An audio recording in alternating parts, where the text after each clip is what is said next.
palavra ao Nakamura, agradecendo aí a sua presença, Nakamura.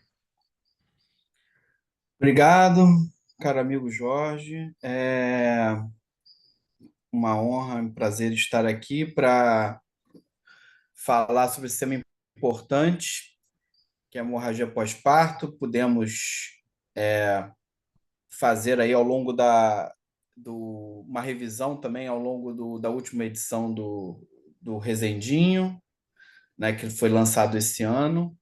E é um assunto que tem grandes desafios, desafios que são de ordem de atualizações, porque tem um investimento muito grande no momento, tanto na prevenção como no tratamento, então não param de sair estudos sobre essa temática, e também de ordem prática, porque é sempre um desafio, né, lidar com essa é, emergência obstétrica. Vou compartilhar aqui minha apresentação, que é derivada de um curso teórico-prático que eu e a Ana Elisa Baião, que é do Fernandes Figueira, coordenamos no último congresso da SGORG. Então, eu aproveitei boa parte do material para essa apresentação. Então, eu vou fazer uma abordagem através de um caso clínico que, a partir daí, a gente vai então vendo os conceitos e a conduta da hemorragia pós-parto. Apresentando um caso clínico, uma mulher de 38 anos, auxiliar de serviços gerais, casada, natural do Rio de Janeiro, tercípara com história de HPP, de hemorragia pós-parto, em parto anterior, fez 9 consultas de pré-natal, exames laboratoriais normais, exceto com hematócito de 29% com 28 semanas. Ela foi internada em trabalho de parto, com 39 semanas e 6 dias e 18 horas, 5 centímetros de dilatação, atividade uterina regular, BCF normal. E, como toda tercípara, quase todas, né, evoluiu com parto vaginal, sem intercorrências até o momento do parto, às 19h45, de feto vivo, APH 5,7, pesando 470. Administrado ocitocina 10 unidades via IM, e não houve laceração de trajeto, o RN foi colocado no seio materno na sala de parto. Então, aqui eu peço atenção, nesse caso, já para alguns fatores de risco que essa paciente, que essa mulher apresenta para hemorragia pós-parto. Então, a gente vê que ela é uma tercípara, que em alguns protocolos pode ser considerado já um fator de risco, mas, em geral, na estratificação de risco mais aceita, nem é. Porém, ela tem uma história de uma prévia de uma hemorragia de pós-parto em parto anterior, que é um fator de risco, que a gente vai ver já, e uma anemia, né, com 28 semanas, que também é um fator de risco para a hemorragia pós-parto, bem como a macrosomia do feto.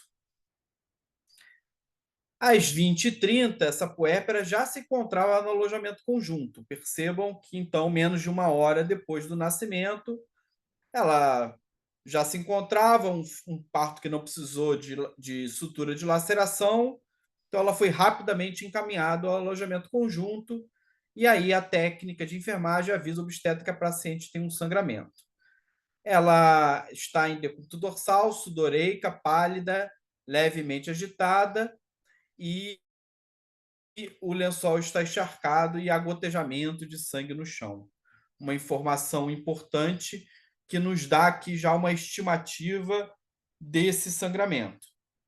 Naquele momento, sinais vitais de 100/70 de PA, 130 de frequência cardíaca, frequência respiratória de 20, temperatura normal 36 graus Celsius. Eu começo definindo a hemorragia pós-parto, né?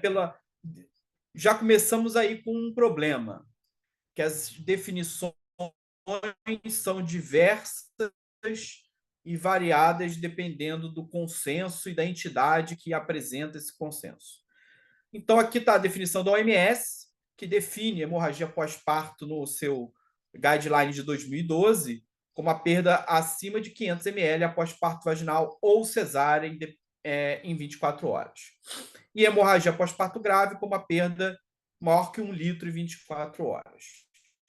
Então, essa é a definição da OMS, né, no guideline de 2012. Há uma promessa de um novo guideline para o breve, mas que ainda não tem, que ainda não saiu. Essa definição ela difere alguma coisa, por exemplo, da definição da FIGO, que é aquela definição que coloca a hemorragia pós-parto como 500 após parto vaginal ou 1.000 após cesárea, e difere um pouco da definição do ACOG, que coloca como aquela hemorragia maior que 1.000 após qualquer via de parto, ou aquela perda de sangue que causa alguma instabilidade hemodinâmica. Isso é importante porque essas definições, nem toda mulher que, como a gente vai ver, que tem um sangramento maior que 500 ml, ela vai ter algum grau de instabilidade hemodinâmica ou vai necessitar de alguma intervenção maior. Porém, há uma clara tendência, a partir dos últimos estudos, em a gente buscar definições com uma menor quantidade de sangramento para poder iniciar as medidas de tratamento adequada. Então, eu imagino que não se mude essa definição da OMS de 500 ml após parto vaginal ou cesárea num próximo protocolo. E imagino que outras entidades até reduzam a quantidade de sangue perdida para definir um caso de hemorragia pós-parto. É importante também assim uma conceituação que em alguns protocolos trazem, definição de a hemorragia pós-parto maciça, ou seja, mais que grave, né? Que são as hemorragias que normalmente têm uma perda maior que 2 litros. E aí necessitam de uma transfusão já de muita quantidade de sangue, ou pelo menos 4 unidades, ou protocolo de hemorragia maciça, como a gente vai ver mais à frente. Ou que são capazes de ter uma perda igual ou superior a 4 gramas de hemoglobina. Então, essa é uma definição que a gente peço que os senhores memorizem, porque a gente vai voltar a ela. E tem aquela clássica definição da hemorragia pós-parto primária, que é aquela que acontece nas primeiras 24 horas, e a hemorragia secundária, que acontece após 24 horas até 6, 12 semanas após o parto. Todos sabem, né, que todos aqueles que estão na prática diária da obstetrícia, que essas são bem menos frequentes, né? E, em geral, elas são causadas por retenção de produto resto placentário. Então, a hemorragia primária é a mais importante. E a hemorragia pós-parto, como o professor Jorge já chamou a atenção, ela tem uma importância tremenda, porque é a principal causa de morte materna no mundo, né? 25% das mortes maternas no mundo são decorrentes de hemorragia pós-parto, a depender uma incidência frequente que a gente encontra na literatura, 5% de todas as mulheres, mas isso vai depender muito da definição e do protocolo de prevenção adotado. Então, a gente vê que aí nos estudos clínicos randomizados que têm sido lançados recentemente, publicados recentemente, que usam a definição de uma quantidade maior de 500 ml, a frequência é bem maior que 5%, né? Normalmente chega até 20% de hemorragia pós-parto. Então, provavelmente 5% são aquelas que a gente tem alguma necessidade, que causam alguma instabilidade hemodinâmica ou alguma necessidade de intervenção. E chama atenção também que 99% de todas as mortes maternas ocorrem em países de baixa e média renda, ou seja, uma morte frequentemente prevenível, né? Depende sempre do grau de atenção que damos ali no momento do parto e puerpério. E eu até coloquei esse caso clínico, uma mulher que tinha até uma anemia, mas ela não tinha fatores de risco mais relevantes e nada que pudesse ser, além do tratamento da anemia, que pudesse ser feito antes no pré-natal. É, e porque frequentemente essa é uma emergência que a gente tem que lidar dentro do hospital. A maioria dos casos de hemorragia pós-parto acontecem em mulheres sem fator de risco, né? Ou uma boa parte desses casos de hemorragia pós-parto. E ela afeta 14 milhões de mulheres anualmente e causa 70 mil mortes, como eu já falei.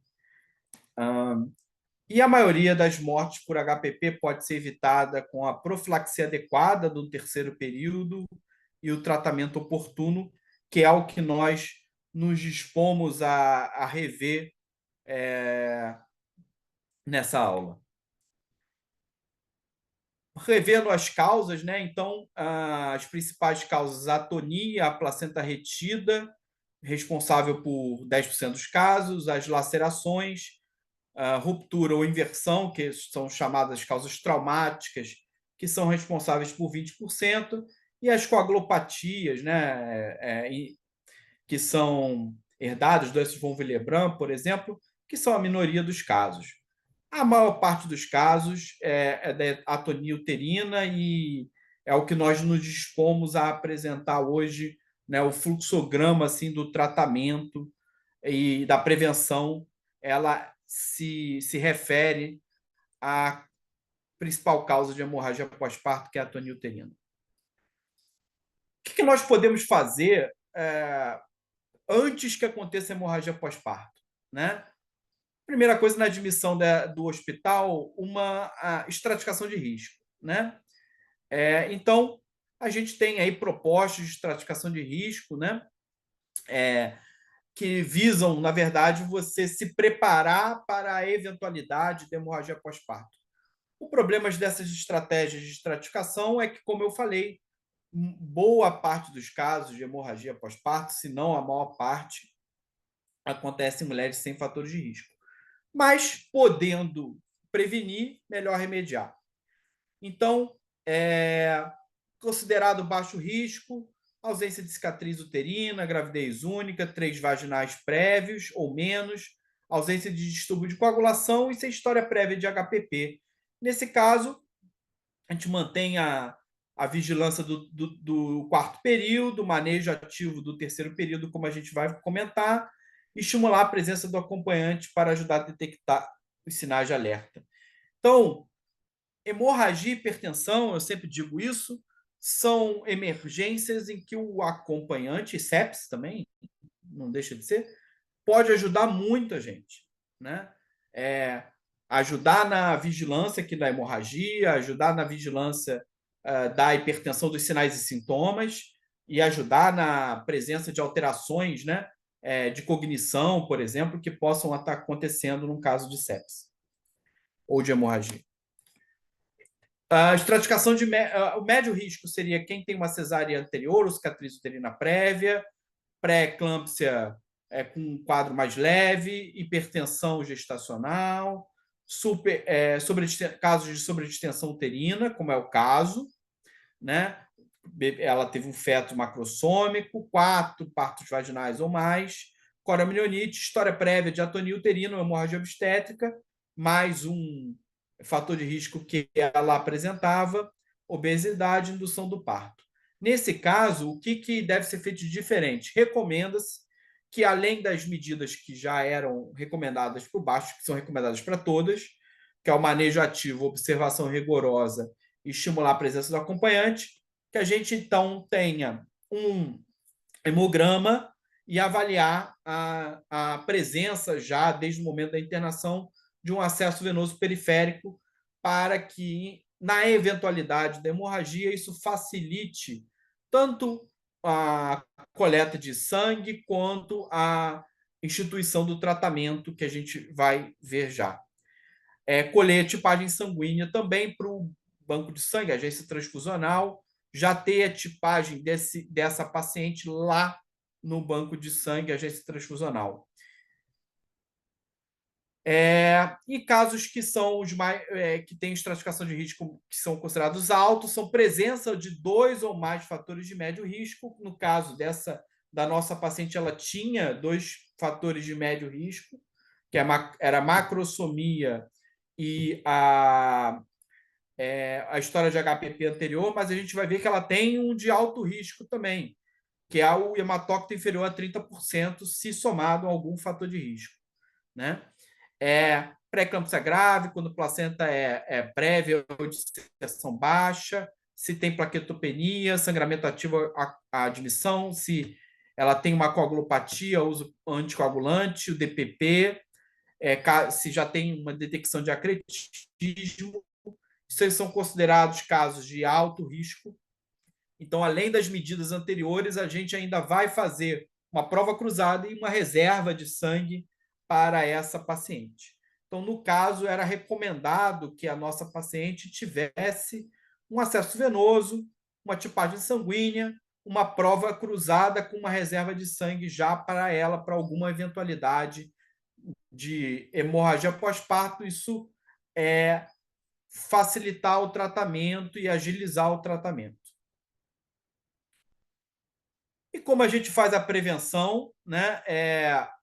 O manejo ativo do terceiro período, classicamente definido em estudos anteriores, né? É que a ocitocina, a massagem, o clampeamento oportuno, o clampeamento imediato do cordão e a tração controlada da placenta. Porém, nos últimos anos, na última década, né, foram feitos estudos que mostraram que a medida mais poderosa da prevenção é a ocitocina, né? A ocitocina profilática ou outro uterotônico profilático, mas a maioria dos estudos foi feito com ocitocina. Ela reduz em mais de 50% os casos de atonia uterina, quando feito na dose, aí, grande parte dos estudos fez pela via IM. A gente vai fazer um comentário sobre isso já já. O clampeamento, ela não faz, ou estudos posteriores mostraram que ele não faz diferença na incidência de hemorragia pós-parto. Então, deixar o clampeamento para mais de 1 minuto ou 3 minutos não faz diferença na incidência de hemorragia pós-parto, bem como a tração controlada do cordão faz com que, sim, reduza o tempo do terceiro período, mas isso não reduz necessariamente a perda sanguínea, né? Então, na última protocolo da OMS de assistência ao parto de baixo risco, né?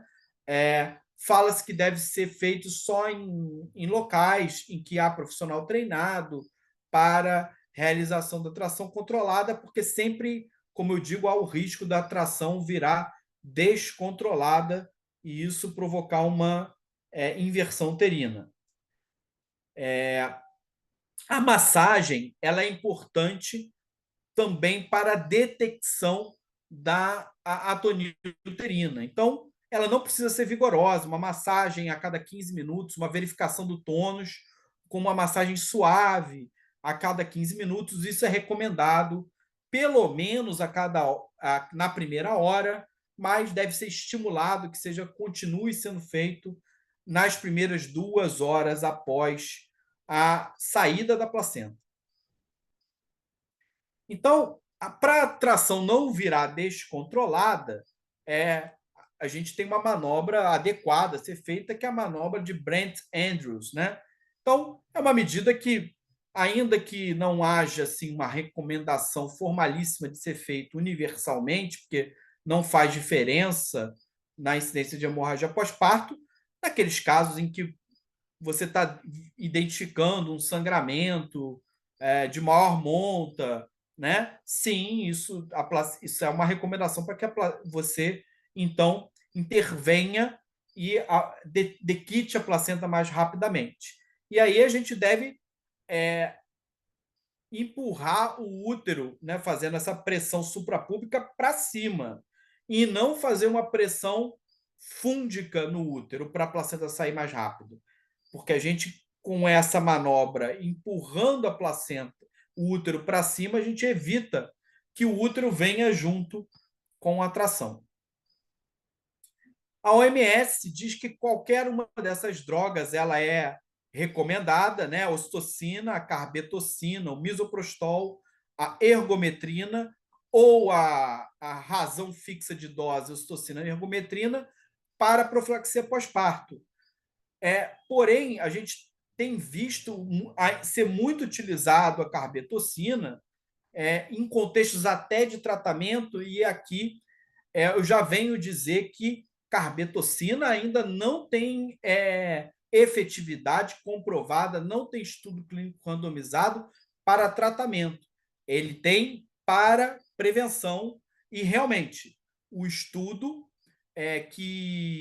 o Champion, né, que foi feito da avaliação da carbetocina, ela foi até superior à ocitocina, e agora estão saindo vários outros trials para que, na verdade, esse primeiro trial se confirme ou não. Mas, no momento, a recomendação de primeira droga de escolha para a prevenção da hemorragia pós-parto em todos os partos, é a ocitocina. A carbetocina, a OMS coloca que pode ser feito em situações de contexto específicas. Na indisponibilidade da ocitocina ou no desejo de economizá-la, como aconteceu há alguns anos, a gente pode usar o misoprostol, 400 a 600 microgramas por via oral, tá? ou a ergometrina. E uma informação importante, que baseada num ensaio clínico randomizado, publicado já há alguns anos, a OMS já, de algum tempo, recomenda que a ocitocina para profilaxia ela pode ser feita via intramuscular ou venosa, mas na presença de um acesso venoso, deve-se dar preferência à via intravenosa, porque tem estudos mostrando superioridade da profilaxia com a via intravenosa em relação à via intramuscular. A cautela é que deve ser feito lentamente, recomendação é que pelo menos seja mais que 1 minuto, em torno de 3 minutos, parece ser muito adequado para que se faça essa dose de ocitocina de 10 unidades, então, IV. A maioria dos estudos, eu chamo a atenção sobre isso, porque a grande maioria dos estudos de profilaxia e uso de droga para profilaxia são em partos vaginais. Então, existe alguma dúvida de qual o melhor esquema profilático para cesárea. Recomendamos é estimulado, né, pela própria OMS que seja feita a mesma dose, 10 unidades, IM ou IV. No caso, uma cesárea vai ter sempre um acesso venoso, então vai fazer IV, mas existem outros esquemas recomendados na literatura, como esse esquema da regra dos 3, faz 3, depois 3, depois 3 unidades de ocitocina, ou uma dose que você faz 5 unidades inicialmente de ataque, seguido de uma dose de manutenção de 20 unidades de ocitocina, que pode ser mantido pelas primeiras 4 a 12 horas. Fato é que, frequentemente, a gente faz mais ocitocina que necessário. E isso não tem razão de ser, porque a gente sabe de estudos de tratamento que tem um momento que os receptores de ocitocina se esgotam. Não adianta você fazer mais ocitocina. Então, manter uma profilaxia com uma dose de manutenção em torno de 20, pode ser, alguns lugares colocam até 40 unidades de ocitocina nas primeiras 4 horas a 6 horas pós-cesárea é suficiente. Né? Não precisa ficar fazendo aquele esquema lá, 12 horas, fazendo 12 horas de ocitocina, cheio de ocitocina nos soros. E eu só para terminar, encerrar a parte da profilaxia, a nova fronteira, né? Então a gente tem estudos saindo sobre o uso do ácido tranexâmico na prevenção de hemorragia pós-parto nos casos na cesariana. No pós-parto vaginal, aparentemente não tem benefício. Já saíram alguns estudos também. Mas na cesariana, a gente teve esse primeiro estudo francês que mostrou uma redução da hemorragia, porém, você não teve redução de transfusão ou de outras medidas mais importantes. Mais recentemente, em 2023, foi publicado esse outro trial americano com um N maior, em que ele não encontrou diferença significativa. Porém, eu chamo a atenção que ele não encontrou diferença significativa, mas a gente observa que a incidência dos desfechos ela foi um pouco menor no grupo que fez o astronexame. Então, essa é uma seara que ainda a gente pode ter novidade, né? O uso do astronexâmico na profilaxia da hemorragia para cesárea. Pode ser que tenha algum grupo-alvo de maior risco que se beneficie dessa medida. Aparentemente, para toda a população, não faz muita diferença, mas pode ser que para grupos de risco possa vir a fazer, mas isso depende ainda de comprovações de estudos clínicos. Bom, diante daquele quadro que a gente tinha da nossa paciente, que se apresentava então com um quadro de hemorragia, com sangue caindo no chão, sudoreica, taquicárdica, o que fazer? Então, a nossa primeira medida, as primeiras medidas deve ser chamar ajuda.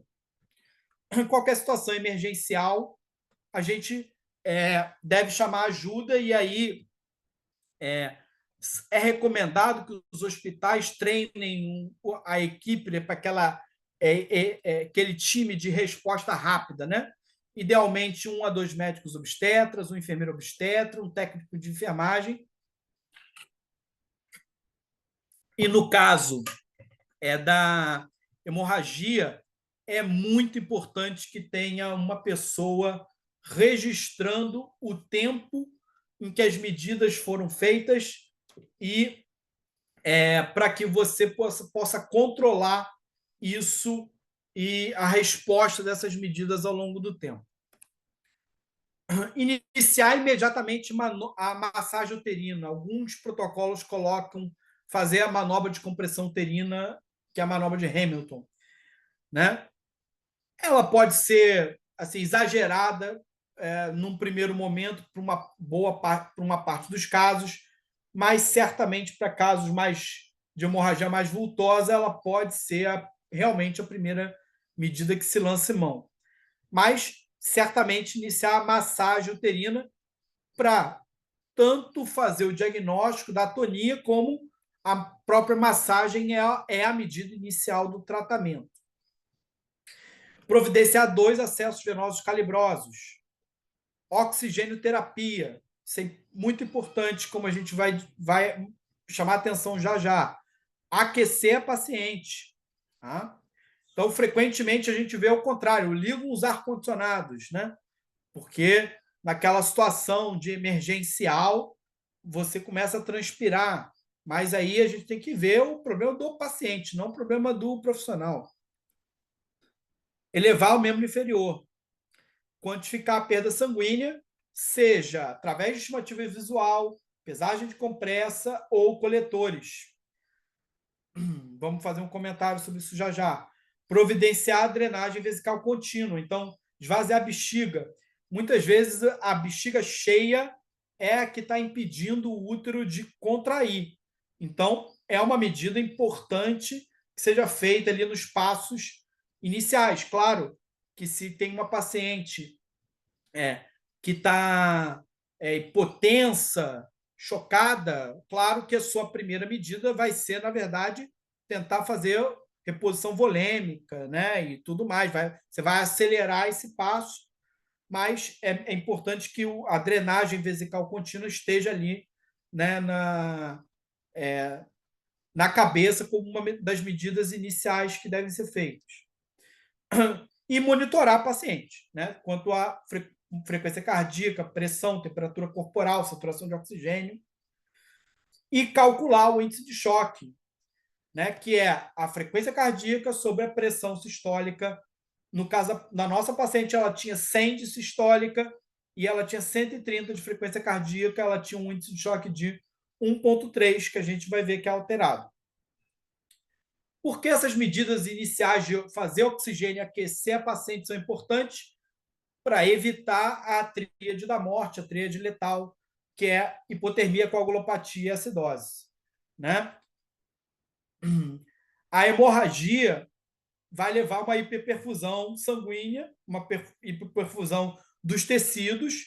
Isso leva uma redução do aporte de oxigênio ao tecido e leva à hipotermia. Então, aumentar a tensão de oxigênio para ela é importante para a gente prevenir chegar nesse momento da hipotermia. E, claro, aquecer a paciente, como eu já falei. Prevenindo a hipotermia, a gente ajuda a evitar a disfunção do fator de coagulação, porque a hipotermia ela ocasiona disfunção plaquetária e inativa fator de coagulação.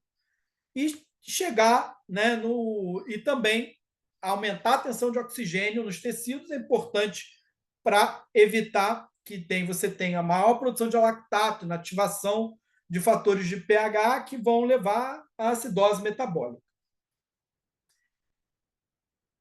Bom, e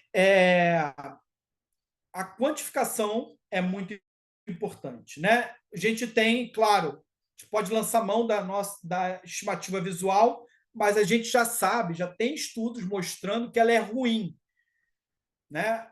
A paciente, quando tem essa situação, que o lençol está encharcado, o sangue está gotejando no chão, a gente já estima uma perda de 1 litro, que pela definição da OMS já é uma hemorragia pós-parto grave. É a situação da nossa paciente. O que a gente pode fazer antes disso, né? Idealmente? Usar compressas, por exemplo. As compressas do tamanho habitual, que é 45 por 45, a gente sabe que quando uma compressa daquela está cheinha de sangue, está encharcada, tem mais ou menos 100 ml de sangue ali. Tá? E aí a gente pode ir quantificando através disso. Não é uma medida super precisa, mas que ajuda, né? E aí a gente estimula, né, nos protocolos de segurança do paciente e tudo mais, a fazer esse tipo de estimativa e a pesagem das compressas. E o melhor de tudo seria a gente ter as bolsas coletoras calibradas, para então a gente estimar diretamente a perda sanguínea.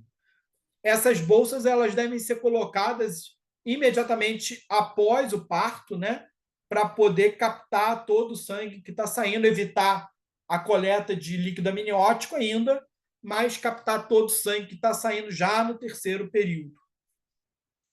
Então, essa é uma medida que vem sendo recomendada e ela é recomendada no bundle da OMS que a gente vai mostrar já. Calcular o índice de choque é importante, sobretudo porque ele pode nos apontar e nos fazer ter uma vigilância maior para sangramentos que não estão visíveis ainda. A gente sabe que nos casos de atonia, uma parte daquele sangramento ele está contido dentro do útero ainda, porque ele está formando coágulo. Aparentemente, a paciente não está com um sangramento de grande monta, mas ela está cheio de coágulos retidos dentro da cavidade uterina.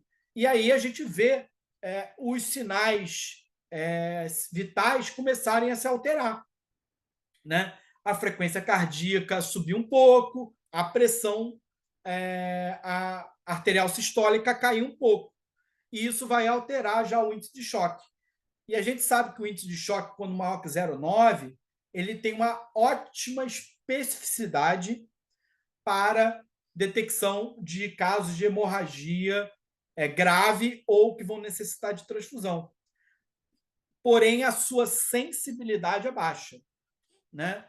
Então, nem todo caso que você detecta isso é um quadro de hemorragia de fato. Tá? A gente, para melhorar a sensibilidade, talvez tivesse que somar mais dados clínicos, além do índice de choque puro e simples. Mas ele é um ótimo indicador para a gente ficar de olho. Tá? Uma paciente que eu tenho mais MOC 09, MOC 1, eu tenho que ter uma vigilância redobrada. Se eu passo de 1,3, né, como é o caso dessa paciente, é muito possível que eu precise de uma transfusão. Tá? Então, é um quadro que geralmente está aqui, né, nos casos de hemorragia entre MOC 1,5 litro. E, então, existe, para facilitar mnemonicamente, a regra dos zooms, né? Como se a gente ficar sempre ter muita vigilância e possivelmente já iniciar o bundle, se não foi iniciado antes, para as mulheres e que tinham estimativa de perda MOC 1000, frequência cardíaca MOC 100 e índice de choque MOC 1.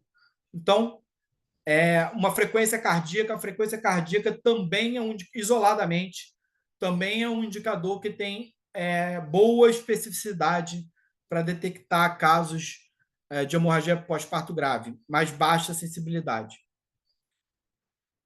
Bom, e o pacote, o bundle que eu falei tanto, né, deve ser iniciado. E recentemente a OMS publicou chamado Emotive, né, Trial. O tratamento, a gente já sabia que o bundle, o pacote de tratamento é esse: massagem uterina, ocitocina, ácido tranexâmico e reposição volêmica. São as medidas iniciais. Isso deve ser iniciado imediatamente, paralelamente, o mais rápido possível, assim que detectado um caso de hemorragia pós-parto. O problema é detectar. E aí a OMS fez esse estudo justamente para isso. Então, a recomendação de fazer uma codificação através de coletores calibrados para todo mundo, e fazia esse pacote para todo mundo que tinha perda sanguínea maior que 500 ml ou com perda sanguínea maior que 300 ml com uma observação anormal.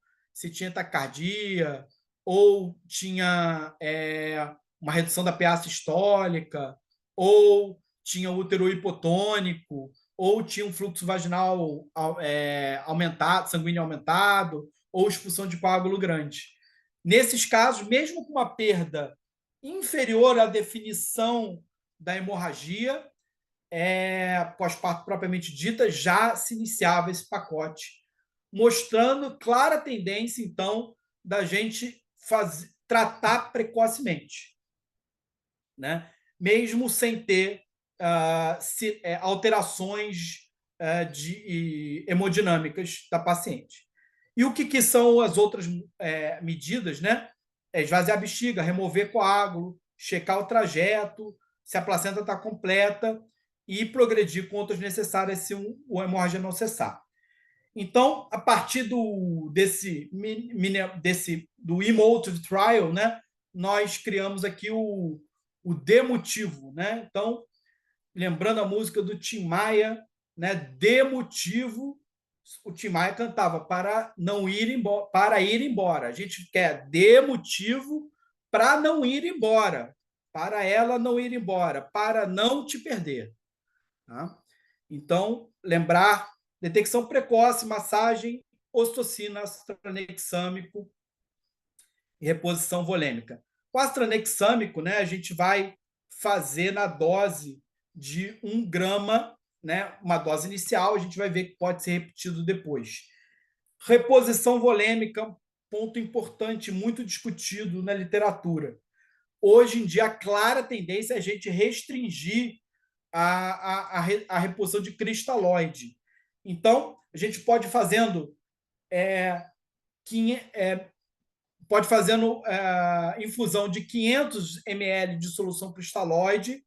A gente melhorou a pressão, reduziu a frequência cardíaca, né? Você teve uma pressão arterial média maior que 60, maior que 65, a gente pode esperar mais um pouquinho para fazer mais cristalóide, se necessário, só se essa pressão cair novamente. Importante também que a reposição volêmica, às vezes o primeiro soro não dá para ser aquecido, mas é importante que os demais sejam aquecidos, tá? Para evitar justamente a hipotermia. Então, e aí a gente tem, né, lembrar das medidas iniciais, os 2 acessos venosos. O primeiro acesso é usado para coletar exame, tipagem sanguínea, prova cruzada, hemograma, coagulograma, fibrinogênio, ionograma, e, se for necessário, se você quiser saber mais rapidamente, já tiver uma suspeita de coagulopatia, pode fazer o teste do coágulo. Administrar o astranexâmico na dose que eu já falei, em 10 minutos, 1 grama. Infundir cristalóide, soro fisiológico ou Ringer, se possíveis aquecidos, e reavaliando a cada 500 ml, não excedendo 2 litros, para manter a PAM. E aí está até aqui um nível mais baixo, porque tem alguns estudos que falam que você é até bom você manter uma hipotensão permissiva, pelo menos no momento inicial, porque isso evita que você lave os coágulos que estão se formando. Mas isso é discutível, isso deriva do trauma, né? Eu diria ali que para manter uma PM em torno de 60, tá bom. Acesso venoso. No outro acesso venoso, a gente vai administrar a ocitocina. A gente pode fazer uma dose de ataque de 5 a 10 unidades. A maioria dos protocolos fala 5, mas alguns falam 10 unidades em bolos, seguido de uma manutenção, que você pode fazer 20 unidades. Por exemplo, um protocolo mais usual é esse, a 250 ml hora na bomba infusora. Então, 20 unidades em 250 ml hora, um soro que tem 500, a gente está fazendo uma dose de 10 unidades por hora. É aí que está o ponto. Não tem evidência de que você fazer mais que isso, você aumenta a resposta uterina. Então, por aí, né, tá o ideal. Se você fez 10 de ataque, mas está mantendo ali 10 unidades por hora na primeira hora, muito possivelmente não adianta fazer muito mais que isso. Fizemos o nosso primeiro pacote. Houve resposta dessas medidas iniciais? Se sim, a gente pode reduzir a ocitocina para 5 unidades por hora. Então, a gente vai reduzir aquele soro que está com 20 para 125 ml hora, manter por ao menos 4 horas, suspender a infusão de cristalóide, vamos esperar para checar os exames laboratoriais e manter a observação rigorosa a cada 15 minutos. Bom, nossa paciente, pós as medidas iniciais, ela mantém sangramento vaginal ativo. E aí a gente teve uma queda da pressão, 75 por 52. Eu acabei não alterando ali, mas ela está com 10 de hemoglobina, então a hemoglobina em si não teve uma queda importante, coagulograma e fibrinogênio normais. Ela teve uma resposta parcial aos uterotônicos, mas, como está dito, ela sangra ainda, ou seja, reduziu o sangramento, mas ainda mantém sangramento. Revisão do canal do parto, a gente já tinha dito que não tinha laceração, mas sempre bom rever de novo, né? Não tem laceração. O que fazer? Aí a gente vai progredir a ter a primeira coisa a se fazer quando fracassa o demotive inicial, sem o O, né? É progredir a terapia farmacológica, né? A primeira das outras medidas ali farmacológicas. E aí você vai fazer a metilergometrina, o Metergin, 0,2 miligramas IM, exceto se a paciente tiver hipertensão ou fizer uso de inibidor de protease, né? Uma paciente HIV que faz uso de TARV. E pode fazer misoprostol naquele mesmo momento, ou pode escalonar e deixar para fazer um pouco depois, vai depender do grau de urgência que você tem na resposta uterina. Ideal mesmo seria fazer o misoprostol sublingual, porque é mais rápido a absorção. Mas, na maioria das recomendações nacionais, está via retal, até pela formulação do misoprostol que a gente tem. Fato é que tem trial que mostra que não faz muita diferença o uso do misoprostol. Então, às vezes, a gente vê pessoas assodadas a querer fazer o misoprostol. O misoprostol é uma medida ali que você vai fazer depois do pacote inicial, mas ele não tem evidência de que funcione, tá? Avaliar segundas doses de ergometrina depois de 20 minutos e astranexâmico após 30 minutos da primeira dose. Então, a gente pode fazer mais uma dose dessas drogas. Também poderia fazer de ocitocina, mais uma dose de ataque de 5 unidades de ocitocina depois de um certo tempo. Tá? Solicitar aí gasometria e lactato, estamos aí, o paciente está hipotensa, né? Então aí tem uma indicação da gente avaliar se tem acidose e ativar o protocolo de transfusão, né?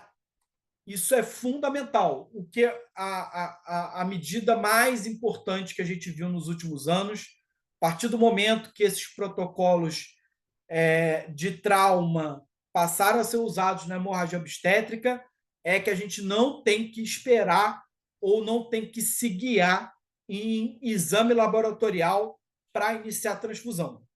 Tá? Eu tenho uma paciente que tem uma estimativa de perda maior que 1,5 litro, 2 litros. Né? 2 litros com certeza, mas maior que 1 litro que seja e tenha instabilidade hemodinâmica, eu tenho que pensar em já transfundir essa paciente. Tá? Se necessário, senão a gente não fez aquelas medidas prévias de solicitar prova cruzada para o banco de sangue, não tem uma hemácia reservada para ela, vamos dispensar a prova cruzada, né? Geralmente o agência transfusional, o banco de sangue faz só a tipagem do sangue e manda uma bolsa compatível. Mesmo assim, a gente tem que ter noção de que isso demora um certo tempinho. Então, é importante na hemorragia pós-parto a gente antecipar passos, porque especialmente transfusão, porque vai demorar um tempo, né, para a gente chegar à hemácia, vai demorar um tempo para a gente chegar ao plasma. Então, a gente já tem que acionar a nossa agência e já pedir que aquele hemoderivado esteja preparado ou fique preparado dali a algum tempo. E se a gente tiver choque grave, né, aqueles casos que eu defini como hemorragia maciça, perda estimada maior que 2 litros. Importante falar sempre que a perda estimada, se não feita pelos medidores calibrados, normalmente ela subestima, é uma perda subestimada. Então, se a gente detectou que sangrou 1,5 litro, possivelmente sangrou mais. Se sangrou 2 litros, sangrou mais. Né? E aí, a gente, com um caso de hemorragia maciça, vai providenciar transfusão maciça. Tá? A transfusão maciça é aquela feita na proporção igual de hemodderivado, né? Uma proporção, uma hemácia para um plasma para uma plaqueta, mas na verdade a gente faz um pool de plaqueta, né? São 5 a 6 plaquetas. Isso é importante. O que a gente quer com a transfusão maciça? Na verdade, restituir o sangue completo. Tá? Então, o plasma ele é fundamental porque ele evita que você infunda mais cristalóide que está associado à coagulopatia dilucional. E, ao contrário, ele, além de você fazer reposição volêmica com plasma, evitando o uso de cristalóide, você repõe o fator de coagulação. na circulação. Se tiver uma hipofibronogenemia, você repõe o fibrinogênio. Também, às vezes, eu vejo as pessoas, às vezes, correndo para transfundir crioprecipitado, que é o hemoderivado rico em fibrinogênio. Geralmente, o fibrinogênio é o último que altera na cascata. Então, o que a gente tem que dar importância é transfundir a hemácia, que vai levar o aporte de O2 para o tecido e evitar a acidose, mas também é importante que a hemácia frequentemente ela vem geladinha, né? Vem numa temperatura porque ela estava em geladeira. Então, a hemácia vai facilitar com que a nossa paciente vai predispor, especialmente quando feita de forma mais imediata, que a nossa paciente faça hipotermia. E aí é importante que a gente tenha um controle, pelo menos, da temperatura do plasma fresco. E o plasma fresco frequentemente está congelado.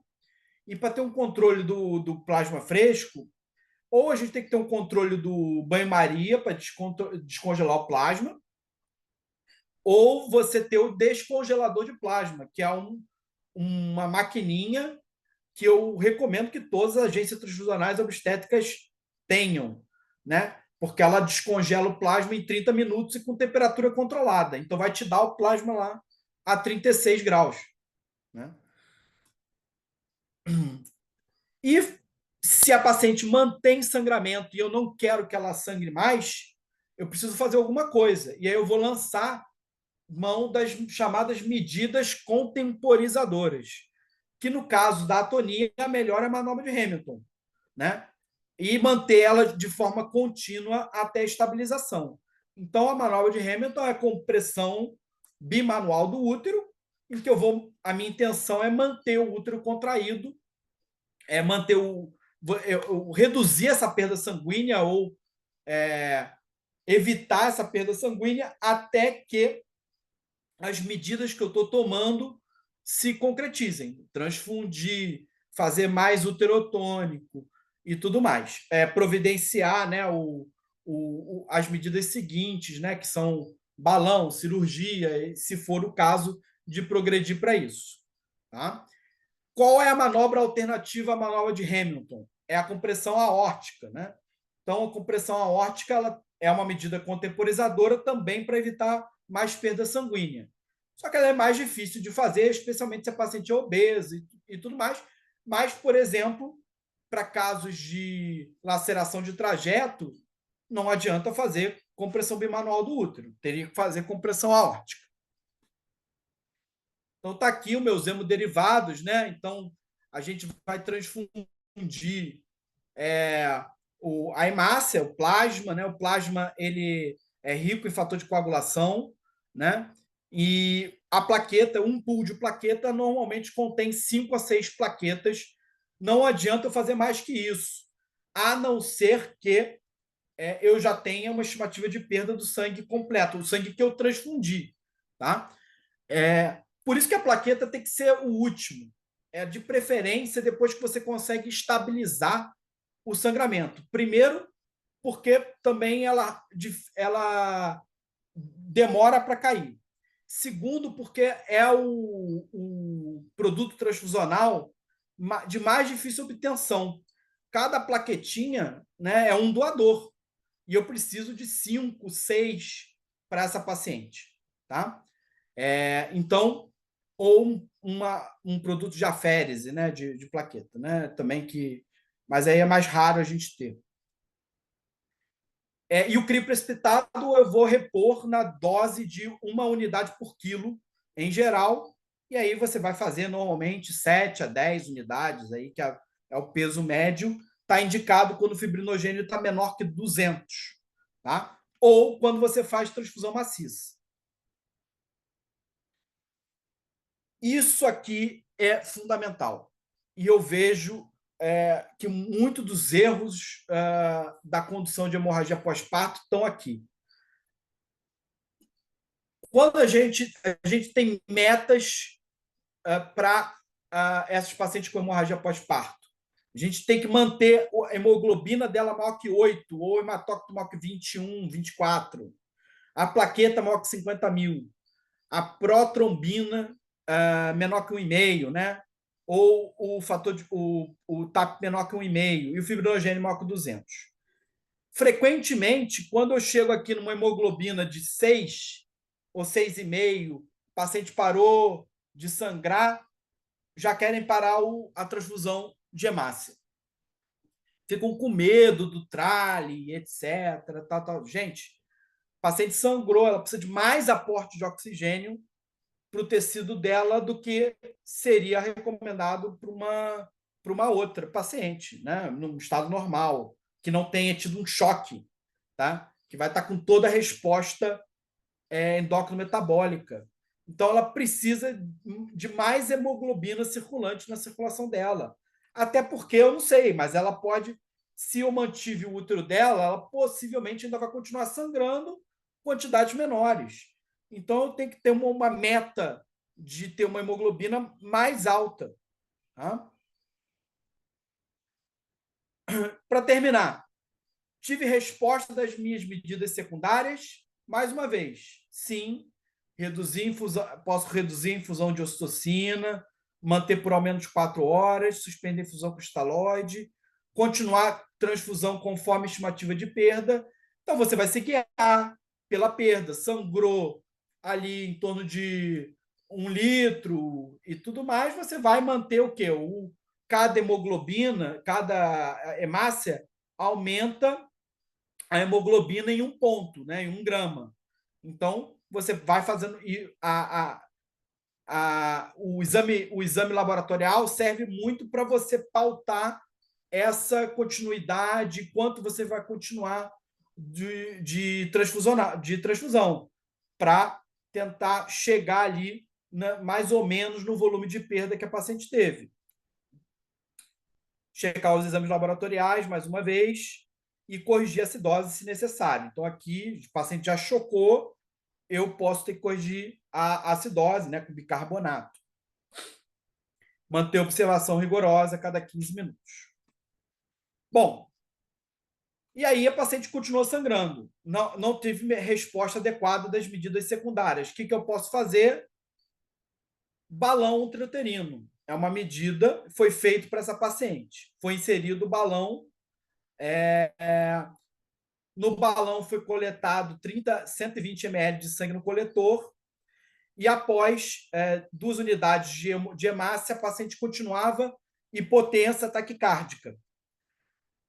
Resolvi, então, partir para o tratamento cirúrgico. Tá? E aí, me deparei com uma presença de pouco sangramento durante dissecções e ligaduras, útero empalidecido, e após o fechamento do coto cervical, né, numa esterectomia, presença de sangramento disseminado na cavidade abdominal. Por que essa paciente, quando eu resolvo operar, tem pouco sangue? O útero está empalidecido? Porque ela já sangrou tudo. E aí eu estou diante de um quadro de uma hemorragia, né, catastrófica. E por isso que inicialmente ela sangra tudo. E conforme eu vou repondo hemácia, ela vai continuar sangrando, a não ser que eu estanque de alguma forma esse sangramento. No caso aqui, esse sangramento disseminado em cavidade abdominal já denota presença da tríade letal, né? Tanto é que a gasometria dela vai indicar acidose, TAP-PTT alargado, fibrinogênio baixo e a hemácia mais baixa, a hemoglobina mais baixa ainda, né, do que estava antes. Então, quando eu não tenho resposta de medidas secundárias, aí eu tenho que fazer uma pequena distinção dos casos de hemorragia pós-parto vaginal, da de cesárea, porque a primeira medida a ser tomada pode ser diferente. Então, se eu estou lá, né, pós-parto vaginal, que era o nosso caso, a gente vai optar pelo tamponamento com balão. Mas eu vou reservar os casos de tamponamento com balão Em geral, para os casos em que eu já tenho uma estabilidade hemodinâmica, que não era o caso dessa paciente, né? Ou tive uma redução significativa do sangramento. São aqueles casos que você, com os uterotônicos, as medidas iniciais, o ácido tranexâmico, reduziu o sangramento, mas tem uma persistência ainda do sangramento vaginal. Para esses casos, eu escolho o balão, sobretudo, né? É uma medida importante e tem como alternativa para onde tem disponível embolização arterial. Tá? Vou sempre preferir os balões com sistema de drenagem, né? O balão que tem os artesanais, tem o balão de Bacre, tem outros disponíveis, né? No SUS, infelizmente, raramente a gente tem disponível os balões que foram moldados para fazer esse tratamento. Né? E muitas vezes a gente tem que recorrer ao uso dos balões artesanais, feitos com Foley, né? E com camisinha. Realizar o teste de tamponamento, que é eu quantificar o sangue no coletor depois de 30 minutos do tamponamento. Se o sangramento estiver mínimo ou ausente, eu posso manter o balão até a estabilidade hemodinâmica. Se o sangramento estiver persistente, né, eu preparo para a laparotomia. Era o caso, né, da paciente que foi passado o balão e ela tinha ali um sangramento de 150 ml, se não me engano. E mantém o balão, tá? Porque ele vai evitar pelo menos que sangre mais, talvez, do que isso até a cirurgia. Então tá aí o modelo do balão de Bacre, né? O ideal, né? É relativamente fácil a colocação, né? E você não tem a perda de tempo, né? De montar o balão artesanal. E na cesárea, aí depende, né? Na caso, se eu estou numa hemorragia que aconteceu ainda durante a cesárea, talvez a minha primeira escolha seja, provavelmente a minha primeira escolha será fazer ligaduras vasculares ou suturas uterinas compressivas. Se eu já terminado a cesárea, eu até posso optar pelo tamponamento com balão, que pode ser difícil se for uma cesárea eletiva, né? Que o colo estava fechado. E aí o critério de escolha da técnica, né, vai depender da etiologia, da HPP, topografia do foco hemorrágico, experiência do cirurgião. O ideal é você associar a ligadura vascular com a sutura uterina compressiva. E, mais uma vez, se não houver resolução do tamponamento, você vai para esterectomia, de preferência antes da tríade letal. E se já tiver instalado a tríade letal, como era o caso, né, o ideal é você fazer aquelas medidas de empacotamento aberto. Né? Você vai tentar colocar compressa para tamponar o máximo possível os vasos, né? De preferência, fazer uma ligadura de artéria hipogástrica, que é de difícil realização para nós obstetras, né? Então, normalmente, se você está num hospital onde não tem disponível, né, um cirurgião com maior experiência na vascularização pélvica, você pode ter dificuldade, né, de prover essa medida. Então, está aqui, né, o ideal é a gente associar essas ligaduras, né, dos ramos ascendentes da artéria uterina. Tá? Posso também fazer uma ligadura da anastomose uterovariana, mas, em geral, a devascularização que a gente quer fazer é aqui nos ramos ascendentes da artéria uterina. E a sutura compressiva mais famosa, né, é de Belint. Acho que a maioria já fez algum treinamento para isso, né? Então é a sutura que mais reconhecida, mas tem outras, né? O Hyman, né, e o Shaw dependem, aí tem preferências em alguns casos onde você tinha zona de acretismo, né? Você pode preferir o Shaw, por exemplo. E aqui um algoritmo que a gente tem no nosso livro, né, que é da hemorragia pós-parto, né? Então, o que a gente tem que sempre ter em mente é que a gente vai partir no tratamento inicial com o bundle, né, o demutivo, né, ocitocina, tranexâmico, reposição volêmica, né, e vou partir depois para as outras medidas de tratamento não invasivo, não cirúrgico, né, tratamento cirúrgico conservador e depois tratamento cirúrgico extrusivo, que é a esterectomia, e, por fim, né, nos casos em que você já tem coagulopatia instalada, né, é a cirurgia de controle de dano. Tá? Então, eu termino aqui com o nosso algoritmo, né, a nossa apresentação de hoje. Desculpa pelo tempo que eu passei um pouco aí de uma hora.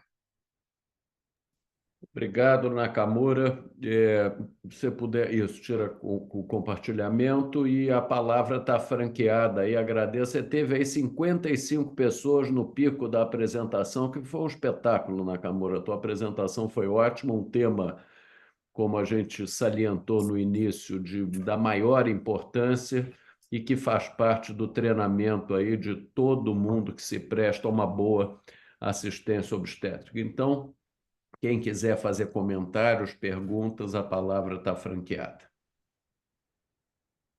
Nakamura, Sidney, tudo bem? Tudo bom, Sidney? Tudo jóia. O que tem acontecido que ultimamente eu tenho visto em outros estados, né? Parece que, como profilaxia no pré-natal, a solicitação de ferritina. Você ouviu alguma coisa a respeito disso? Porque eu estava até discutindo isso com o professor Nilson, que a ferritina é mais para uso de sangramentos crônicos, né? Então, naquele agudo, não vai fazer diferença.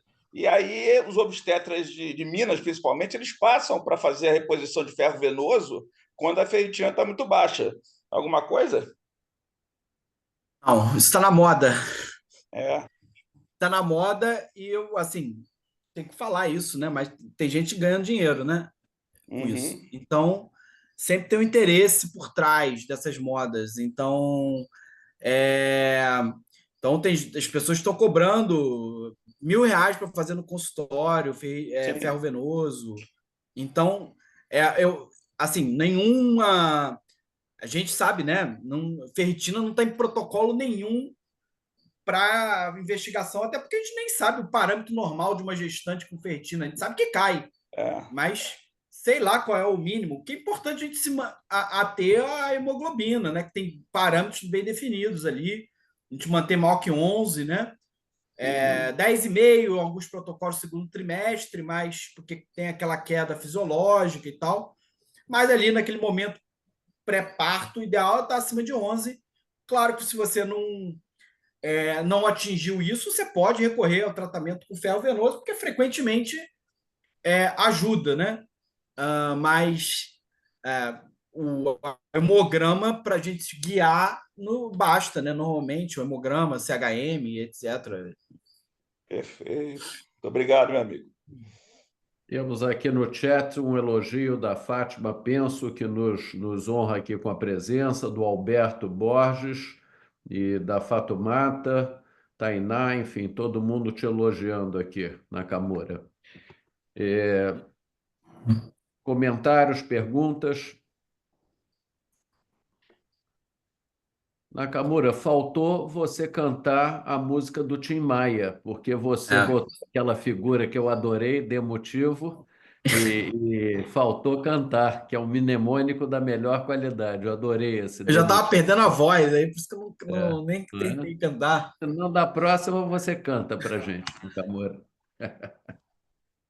Mas ali foi a gente, o emotive tinha saído, botamos ali o demotivo, né? Que eu acho que ficou Ficou bom. ótimo. Os alunos adoram esses mnemônicos assim.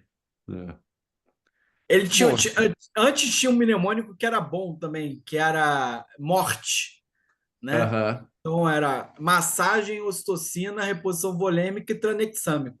Então tem o morte também, se quiser lembrar. É. E, olha, aqui a Fátima está perguntando, Nakamura, algo novo entre o uso da cabertocina profilática e da ocitocina posterior para tratamento, se necessário? Que eu saiba, não. Isso tá gerando muito problema, né? Eu também recentemente me acionaram aqui para tirar essa dúvida, porque tinham feito carbetocina e aí teve lá um sangramento maior, alguma coisa assim, aí queria fazer um tratamento, não entendi bem, ou uma profilaxia estendida, e aí não queriam deixar fazer a ocitocina. Não faz o menor sentido, gente. A ocitocina é o tratamento padrão ouro, né? Então, a carbetocina a gente não sabe ainda, né? A gente sabe que funciona para profilaxia, provavelmente vai funcionar para tratamento, mas a gente não está nos protocolos de tratamento ainda, né? E ainda a ocitocina é muito mais barata, né? Então, assim, a carbetocina é realmente para quem tem dinheiro, né, para isso, está privado e tal, ou talvez faça sentido para locais de que tem dificuldade de armazenamento, né, porque ela é termoestável. Então, E ela tá aqui contrapondo que na bula da cabertocina informa para não usar com ocitocina. não fala para usar junto, né? Então, na profilaxia, que é para o que ela está liberada. Agora, se você fez a profilaxia, a paciente sangra depois, você vai substituir o protocolo de tratamento. Muito bem. O Oswaldo Aranda, que apareceu aí, quer fazer um comentário? Foi o primeiro a entrar. Sim, professor. Professor Nakamura, parabéns pela sua apresentação. Eu acho que é um tema extremamente importante. Quem está na linha de frente sabe as dificuldades que a gente tem na hemorragia pós-parto, tá? Equipe multidisciplinar. Se a gente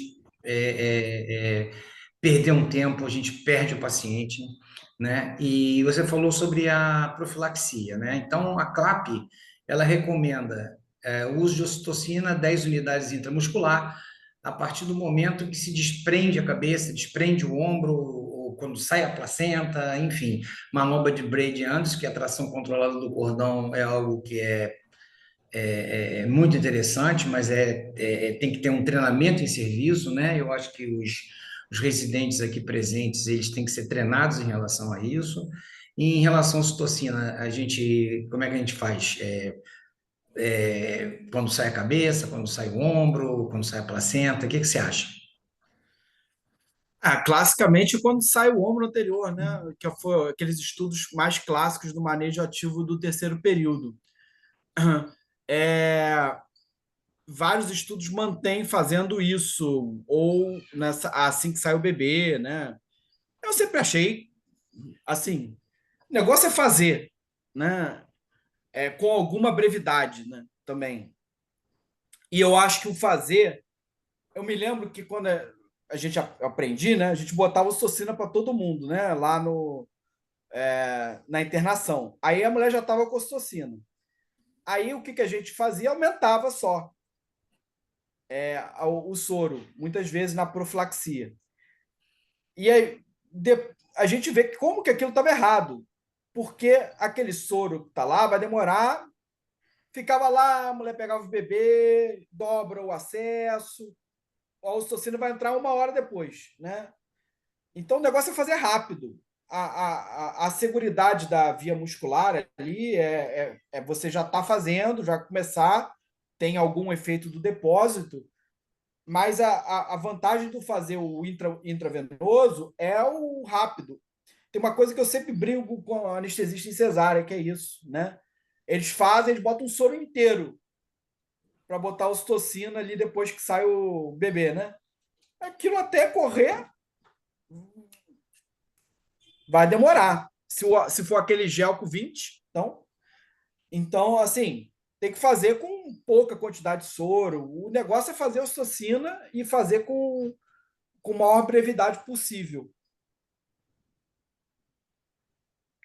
O Alberto Borges, Obrigado. com a palavra, Alberto. Primeiramente, professor, boa noite a todos. Parabéns ao Marcos Nakamura pela belíssima apresentação. Alguns comentários em relação à questão, por exemplo, tocada agora por Oswaldo Aranda. Na Carmela, a gente convencionou fazer as 10 unidades de ocitocina logo após a extração fetal, independente, né? Porque já se demonstrou não haver diferença entre a liberação do embrião anterior ou a extração fetal. Tem que treinar a equipe que vai circular nessa sala de parto na Nakamura, porque elas são muito assoberbadas com a atividade burocrática. Muitas vezes isso retarda a aplicação daquelas 10 unidades da ocitocina. Em relação à carbetocina, ela ainda está em bula como profilaxia, né? A gente ainda vai precisar de muito estudo para avaliar a entrada da carbetocina no protocolo de tratamento necessariamente. E, por último, só para concluir, nós, eu, você, Sidney e Fátima, penso que militamos aí na esfera municipal de governo, já existe uma negociação dentro da secretaria em relação à entrada da carbetocina, me permita aqui citar o nome comercial, Duratocin, no nosso portfólio de medicamentos. Isso está em avaliação na Secretaria Municipal de Saúde. E parabéns mais uma vez pela sua apresentação. Obrigado, Alberto. Ótimas considerações. Alguém quer fazer alguma última pergunta, que nós estamos aí um pouquinho avançados?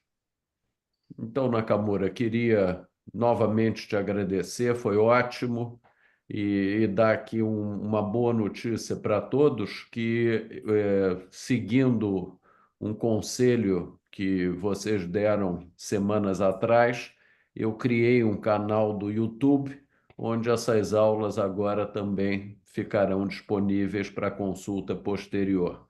Então, temos o canal Rezendinho para Todos no YouTube, e onde o Nakamura aí vai ser um dos grandes protagonistas, certamente, com essa linda aula que nos presenteou. Muito obrigado. Semana que vem vamos ter um tema desafiador. Nina Cooperman vai nos falar sobre gravidez no homem trans. É um assunto realmente merecedor de toda a nossa atenção. Então, espero vocês aqui na próxima semana. Um abraço e uma excelente semana para todos vocês. Boa noite. Boa noite. Obrigado, Nakamura. Boa noite, professor. Obrigado. Até semana que vem. Até.